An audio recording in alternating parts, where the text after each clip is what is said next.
Bonjour à tous. Avec l'aide d'Hachem, on va faire cours encore une fois. Merci Hachem pour pouvoir faire cours à la yeshiva du Rav Arush et à Yerushalayim, Baruch Hachem. Aujourd'hui, on va voir quelque chose de très important et de fondamental dans la vie d'un juif. On avait déjà vu ça dans le cours précédent, cette notion de monde futur, mais on va faire aussi un focus, on va se concentrer sur ce que c'est la foi. Déjà, il faut savoir que le roi Shlomo Améler, le roi, le fils de David Améler, il avait donné une expression comme ça, il avait dit une expression qui était la suivante, qui dit qu'il est préférable d'être dans une maison en deuil que dans une maison où on festoie. Et que d'aller dans une maison en deuil, il faut véritablement le prendre à cœur. Pourquoi Shlomo Améler nous dit ça ? On l'avait dit la dernière fois, il y a quelque chose de fondamental dans la vie d'un juif, c'est de comprendre qu'il y a un monde après ce monde. Maintenant, qu'est-ce que ça apporte, cette maison en deuil ?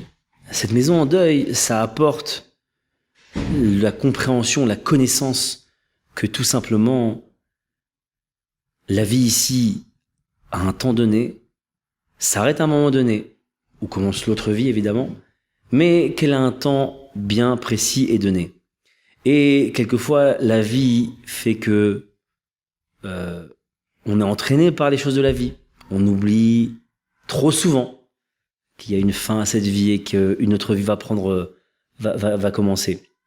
Et aller dans une maison de deuil, qu'est-ce que c'est une maison de deuil finalement ? C'est une maison qui connaît la perte d'un proche et dans laquelle on rassemble pas mal de personnes pour lire des psaumes, des téhilim, pour l'élévation de l'âme du défunt. Et dans cette maison, quand on est face à cette situation-là, alors on prend conscience que la vie s'arrête, que un jour peut-être moi-même je serai à cette place. Pour moi-même on fera des prières, pour moi-même on fera des téhilim. Comprendre que cette réalité-là, elle a cette force de balayer tout le mensonge de la vie, parce que en vérité, quand on est entre guillemets face à la mort, à cette réalité de la mort, c'est quelque chose qui nous permet de reprendre conscience des véritables importances de la vie, des choses primordiales de la vie. Et c'est là où ça peut engager, et ça engage, ça pousse la personne qui voit ça à se poser les bonnes questions. Pourquoi je suis là ? C'est quoi ma mission ici ? Qu'est-ce que Hachem il veut de moi ? Et évidemment, ces réponses, il aura comment ? On va le voir plus tard. Tout simplement par la prière. Il faut comprendre qu'il y a une chose fondamentale, c'est la prière. Mais on va y venir un petit peu plus tard. Mais pour cette notion de Olam Haba, il faut comprendre que pour tous ceux qui souhaitent investir dans ce monde-ci et qui n'ont pas encore compris que dans le monde futur, c'est en ça qu'il faut investir. Alors il y a une petite histoire qu'on raconte sur un renard qui était face à un espèce de grillage où il y avait un trou. Et derrière ce grillage, il y avait un verger avec plein d'arbres, de fruits. Alors le renard, de manière gourmande, qu'est-ce qu'il voit ? Il voit le trou, il dit « je vais passer, je vais aller manger et déguster tout ça ». Il rentre dans le trou et il mange à profusion des pommes, des poires, tout ce que vous voulez. Et évidemment, après avoir mangé, et énormément mangé, il se retrouve avec un ventre énorme. Et il veut sortir. Mais il doit repasser par le trou. Le trou qu'il avait accueilli au départ, qui était à sa mesure, aujourd'hui, c'est plus possible de passer à ce moment-là, puisqu'il a le ventre plein. Alors qu'est-ce qu'il décide de faire ? Il commence à tourner autour dans le champ pour trouver un autre trou. Il voit qu'il n'y a que ce trou-là. Seule solution, jeûner.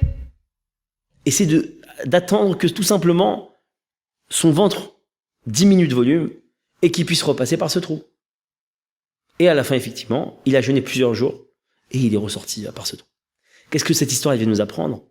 C'est que t'as beau te gaver, t'as beau manger, t'as beau faire du business, t'as beau miser tout sur ce monde-là, quoi qu'il arrive, quand tu sors de ce monde-là, tu sors pareil que comme t'es rentré. La seule chose qui t'accompagne, c'est ta Torah et tes mitzvot. Mais ce que t'as acquis matériellement, tu le prends pas avec toi. C'est un petit peu aussi cette image-là, comme si, imaginons que vous aviez cette image-là où on disait à une personne, regarde, tu vas rentrer dans une salle, elle est remplie de lingots d'or. Tu as un laps de temps donné, on va dire que tu as 1 heure ou 10 minutes, allez, tu as 10 minutes, un quart d'heure, pour prendre le maximum de lingots et les sortir pour pouvoir ramasser une fortune colossale. Alors, il y a deux types de gens. Il y a la première qui a compris ça et qui va prendre les lingots, qui va les sortir le plus vite possible pour en amasser le maximum à l'extérieur de cette pièce. Ou alors tu as celui qui va commencer à faire une espèce de montagne comme ça avec tous ses lingots et puis s'asseoir et les admirer et puis qu'est-ce qu'ils sont beaux mes lingots. Et puis il reste et puis à un moment donné, il y a la personne qui est à la porte qui dit hey, tu sors. Mais non mais ah non, tu sors. Mais alors tous les lingots que j'ai amassés, ils me servent à rien, je peux pas les prendre avec moi. Ben non. Fallait y penser avant. C'est ça le Olam Haba. C'est ça le monde futur. C'est qu'aujourd'hui, il faut miser pour demain. Maintenant, il y a une autre histoire que je voulais vous dire aussi par rapport au monde futur, parce qu'elle est tellement jolie. Un jour, il y a eu un père qui a demandé à ses enfants d'être enterrés avec ses chaussettes. Qu'est-ce qui s'est passé? Les enfants, alors dans la religion juive, évidemment, on est enterré dénudé. On n'a aucun habit, hormis pour les hommes le talit qui nous entoure, ou un linceul, c'est-à-dire un drap mortuaire. Et le père a demandé, c'est la dernière volonté du père, il a dit à ses fils, moi je vais être enterré avec mes chaussettes. Alors les fils, qu'est-ce qu'ils ont fait? Ils sont allés voir la compagnie qui gérait les enterrements, et puis ils sont venus leur dire, voilà, les dernières volontés de mon père, c'est ça, c'est se faire enterrer avec des chaussettes. Alors évidemment, ils ont refusé catégoriquement, non, mais on peut pas, c'est interdit dans la religion, on peut pas le faire, etc. Ah non, mais attendez, on est prêt à payer, c'est la dernière volonté de notre père, on veut absolument faire sa volonté. Ah, non, je suis désolé, c'est interdit. Bon, le débat a été houleux, mais clos comme ça, on n'a pas pu l'enterrer avec les chaussettes. Le jour de l'enterrement arrive, on enterre le père, et le notaire du père arrive, avec un petit message, le transmet au fils, et le fils ouvre, et commence à lire sur le papier, si vous avez reçu ce message, c'est que j'ai été enterré sans mes chaussettes. Alors maintenant, dans ce message, évidemment, qu'est-ce qu'il explique le père? Il explique quoi? Il explique qu'il a désiré être enterré avec ses chaussettes pour montrer à ses enfants une chose. Même quand on part de ce monde, même une paire de chaussettes, on ne peut pas l'emporter avec nous. Maintenant, on a un peu fini cette histoire de Olam Haba, mais cette histoire de Olam Haba, finalement, elle est basée sur quoi? Elle est basée sur la foi. Maintenant, c'est quoi une personne qui n'a pas la foi? Une personne qui n'a pas la foi, c'est une personne qui croit que Hachem, il est quelque part, il gère son monde un peu à distance, et puis pour les choses de la vie, on se débrouille un petit peu. Ou alors, que Hachem, il n'entend pas, qu'il n'écoute pas. Quand il lui parle, il prie par exemple, il dit bon, je prie pour la forme, mais d'une certaine manière, Hachem ne m'écoute pas. Il y en a d'autres comme ça, ils pensent que Hachem les aime pas, et qu'il veut pas les aider. Chas v'shalom. Ils pensent pas que quand ils se tournent vers lui, Hachem les écoute. Il y en a même d'autres qui pensent que Hachem il n'a pas de compassion, qu'Hachem il n'a pas plein de bonté, qu'Hachem il n'a pas un bien illimité. Et que même, il faut comprendre que même celui qui est au ras des pâquerettes, qui mérite rien, Hachem l'écoute, Hachem l'aime, Hachem veut le repêcher, Hachem veut lui donner de l'amour et du bien. Le problème aujourd'hui, c'est que le monde nous fait croire que Hachem est un bourreau, chas v'shalom. Hachem, c'est un père. Hachem, il nous aime. Hachem, il aime chacun d'entre nous. Hachem, il écoute chacun de nos mots, chacune de nos prières, chacune des choses dont on a besoin. Est-ce que vous croyez que Hachem, il n'est pas au courant de ce dont on a besoin? Hachem, il veut qu'on le prie. Hachem, il veut qu'on se connecte à lui. La seule volonté d'Akadosh Baruch Hu, écoutez bien, et ancrez-le, qu'on l'ancre chacun en nous. La volonté d'Hachem, c'est nous faire du bien. Nous faire du bien. Alors c'est vrai qu'il y a des situations où tout paraît complètement fou, complètement mal. Mais tout celui qui a la foi, il peut comprendre, il comprend que derrière il y a un bien. La meilleure image qu'on peut donner, c'est celle-là. Demain, quand un type il vient faire un vaccin, quand le docteur vient lui faire la piqûre, Quand il le pique, c'est sûr qu'il lui fait mal. Mais finalement, il va être vacciné. Finalement, ce qui va lui injecter va la vacciner. Alors si on arrête la scène, évidemment, au moment où il le pique, ça fait mal. Ah, le docteur, c'est un bourreau, il le pique. Mais dis-moi, si on s'arrête à un moment donné, mais si on va plus loin que ça, on comprend que derrière cette piqûre, il y a un vaccin, il y a du bien.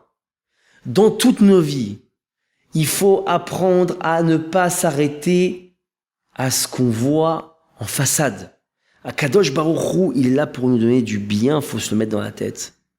Hachem est un père. Et je m'adresse à tous ceux qui sont des pères, tous ceux qui ont des personnes qu'ils aiment profondément. Tout ce qu'on leur donne à ces gens-là, c'est avec de l'amour et une arrière-pensée de bien. C'est tout. Maintenant, se connecter à Hachem, il y a une façon très simple de se connecter à Hachem. C'est la prière. Il faut comprendre une chose. La prière, elle a quelque chose de magique. La prière, elle a cette puissance de pouvoir transcender la nature. La prière, elle peut tout changer. Tout changer. La prière, elle peut faire que un décret sur nos têtes, qu'un problème qu'on a, qu'un manque d'argent, qu'un problème avec nos femmes, nos enfants, notre voisin, qui vous voulez, il se transforme en quelque chose de magnifique. Parce que la prière, on s'adresse à Dieu.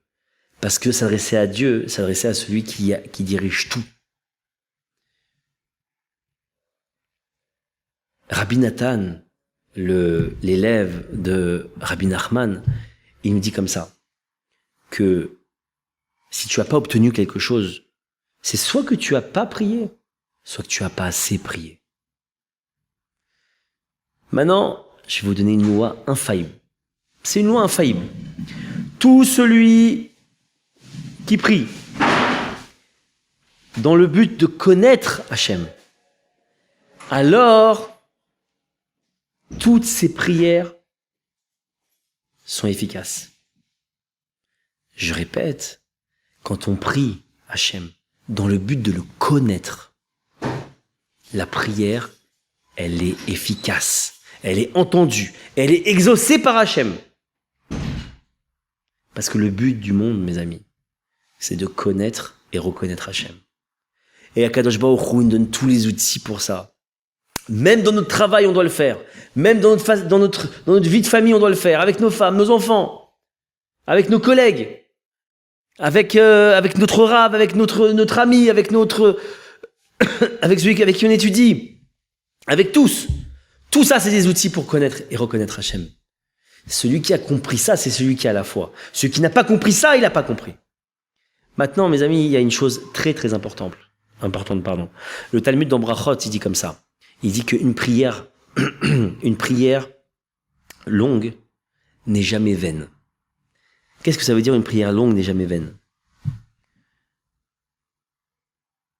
On le voit, preuve à l'appui, que quand il y a eu la faute du veau d'or, Moshe, il est monté voir Hachem et il a prié pendant 40 jours et 40 nuits. 40 jours et 40 nuits non-stop, il n'a pas lâché le morceau. Hachem, il a pardonné. C'est ce qu'on fait à Yom Kippour d'ailleurs. Le pardon d'Hachem pour le veau d'or, la faute du veau d'or. Il a pardonné. Maintenant, Moshe, il connaissait cette technique-là. Qu'est-ce qu'il a fait? À un moment donné, quand Hachem, il lui a dit « Tu rentreras pas en Israël », eh bien, le Yalkut Shimoni, le Midrash Yalkut Shimoni, il nous dit qu'il a prié 515 fois. 515 fois la même chose. Il a demandé 515 fois à Hachem de rentrer. 515 fois. Répétez même 100 fois la même chose, on s'épuise. 515 fois. Hachem, à la 515e fois, il a dit à Moshe, Dai, arrête. Tu rentreras pas en Israël, j'ai décidé comme ça. Deux questions se posent. La première, pourquoi Hachem il a attendu 515 fois? Tu veux pas quelque chose, Hachem? Arrête à la première. Hachem, je veux rentrer en Israël. Tu rentres pas. T'arrêtes de prier. 515 fois. Déjà, il faut savoir que ça c'est pour la deuxième réponse. On va revenir juste après, mais pour cette question-là, Il faut savoir que Hachem prend, entre guillemets, plaisir à entendre la prière d'un homme. Plaisir. C'est pour ça que des fois, c'est un peu plus long à recevoir. Mais savoir que Hachem, il prend plaisir à entendre notre prière. La deuxième réponse, elle est que 515 prières, en vérité, nos sages nous disent que s'il avait fait 516 prières, il aurait pu rentrer en Eretz Israël. Une de plus. Une de plus. Pour comprendre de là que quoi? Que la prière, quand on veut qu'elle soit exaucée, c'est comme un vase qu'on remplit. On la remplit, on la remplit, on la remplit. Si le vase n'est pas rempli, la prière n'est pas exaucée. C'est pour ça qu'une prière longue n'est jamais vaine. Parce qu'une prière longue, je mets du cœur, j'y mets toutes mes tripes et je ne lâche pas jusqu'à ce que je remplisse le vase. Et quand le vase est rempli, alors là, Hachem nous exauce. À une condition, évidemment. C'est de vouloir le connaître. Ça veut dire quoi, vouloir le connaître? C'est quoi l'inverse de vouloir le connaître? Très bien, imaginons qu'une personne maintenant, elle prie pour des désirs contraires à la volonté d'Hachem.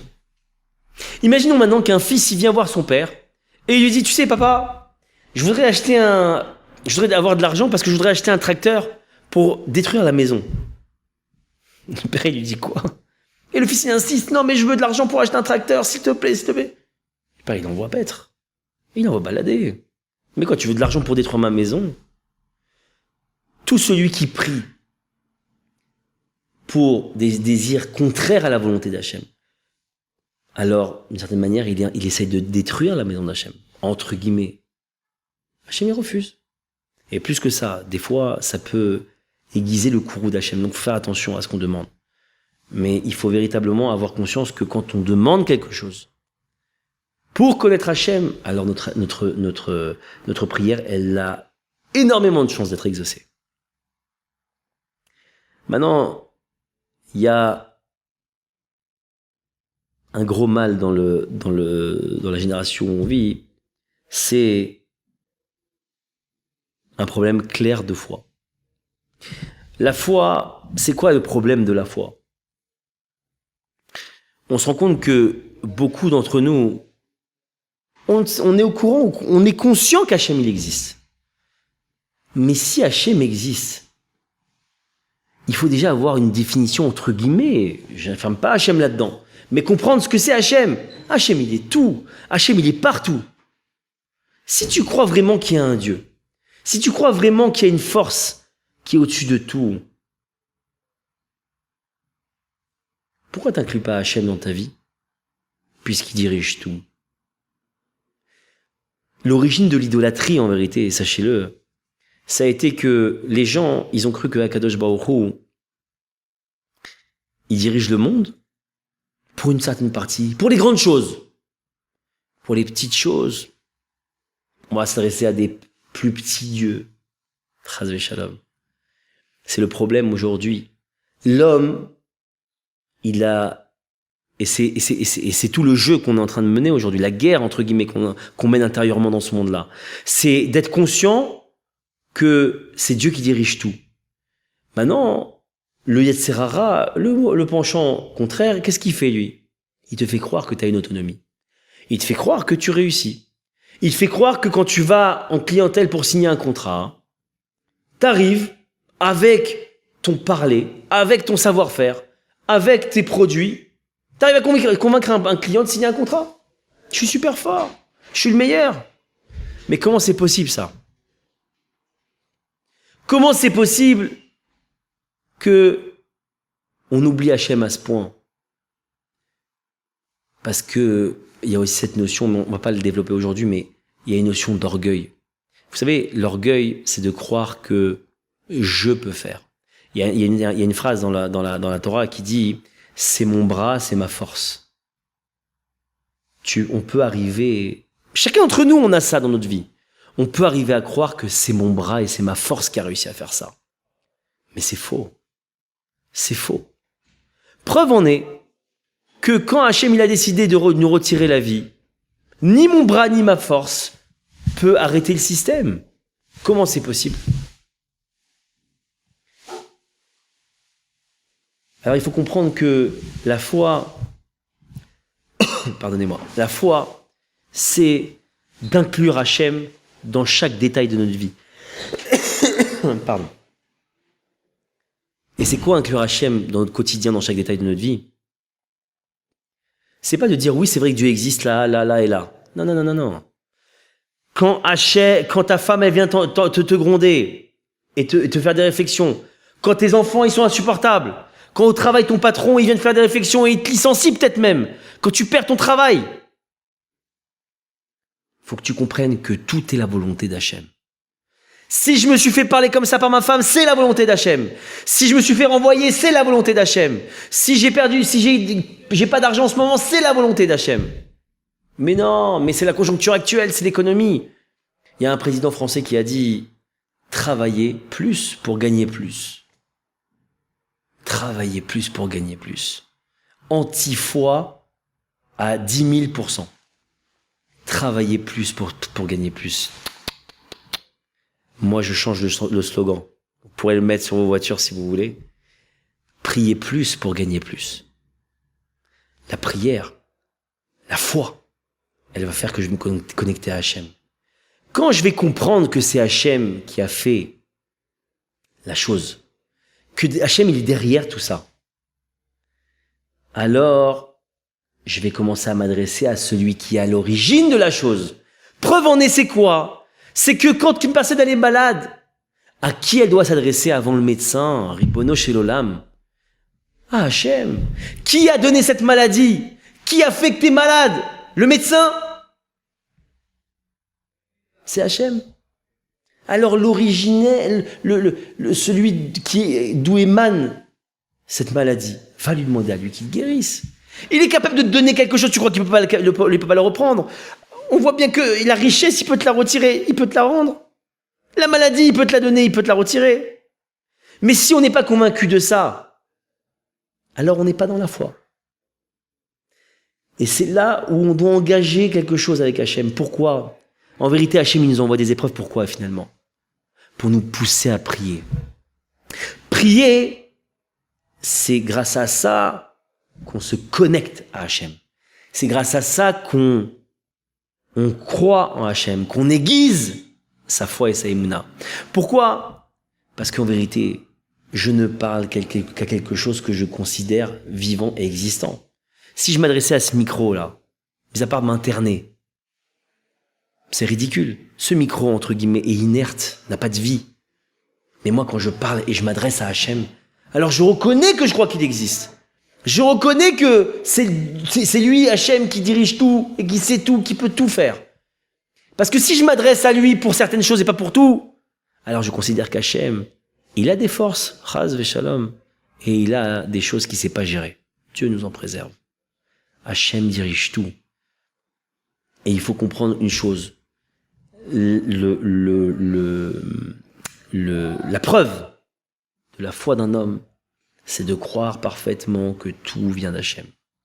De croire parfaitement qu'il peut tout régler. Pas quelque chose. Pas 99,9% des choses. Tout, 100% il peut régler. Si on est convaincu de ça, alors on a compris ce que c'était la foi.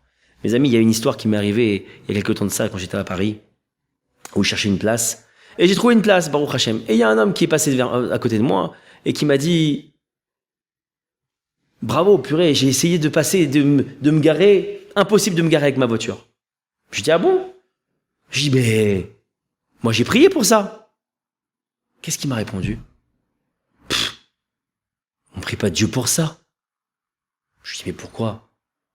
Dieu il dirige pas le monde. Dieu il peut pas faire que je trouve une place ou que j'en trouve pas. » Vous voyez le problème, c'est que chacun d'entre nous, et je m'inclus avec vous, parce qu'on a tous ça, et on doit combattre tous ça. On a ce problème en nous, de croire qu'Hachem n'est pas partout et ne dirige pas tout. Hachem veut qu'on se tourne vers lui pour tout. Hachem veut que tu lui parles. Hachem veut que tu lui pries. Hachem veut que tu espères en sa volonté, que tu le craignes. Et parler à Hachem, c'est s'habituer simplement à croire en lui. Si on a compris ça, si on a compris simplement ça aujourd'hui, on a tout gagné. Parce que bientôt c'est la fête de Pessah. La fête de Pessah, c'est la fête de la Emouna, de la foi. Comment on a pu dire à un peuple, Moshe Rabbeinu, il est venu voir un peuple, il leur a dit, on va vous sauver, venez avec moi, il y a un Dieu qui nous dit, notre Dieu il nous dit de sortir dans un désert. Mais qui part? Qui sort d'Égypte pour aller dans un désert?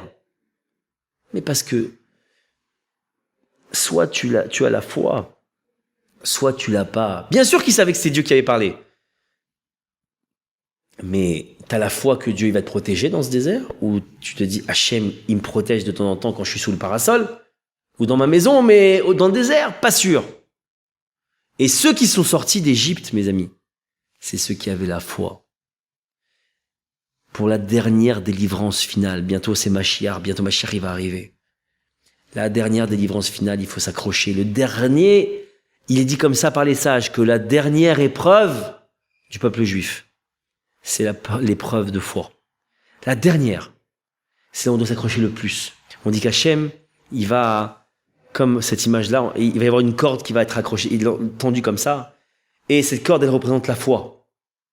Et tous les juifs, ils vont devoir s'accrocher à cette corde fermement, parce qu'Hachem, il va la secouer très, très, très, très fort.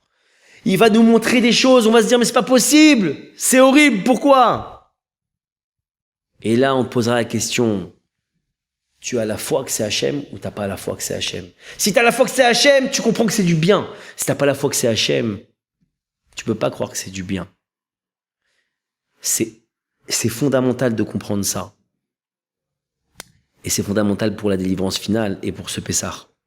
Alors, Bezrat Hachem, que chacun d'entre nous, on puisse prendre conscience de Pessah, qu'on puisse prendre conscience de l'importance d'avoir foi en Hachem et comprendre que tout celui qui a la foi vit un paradis sur terre.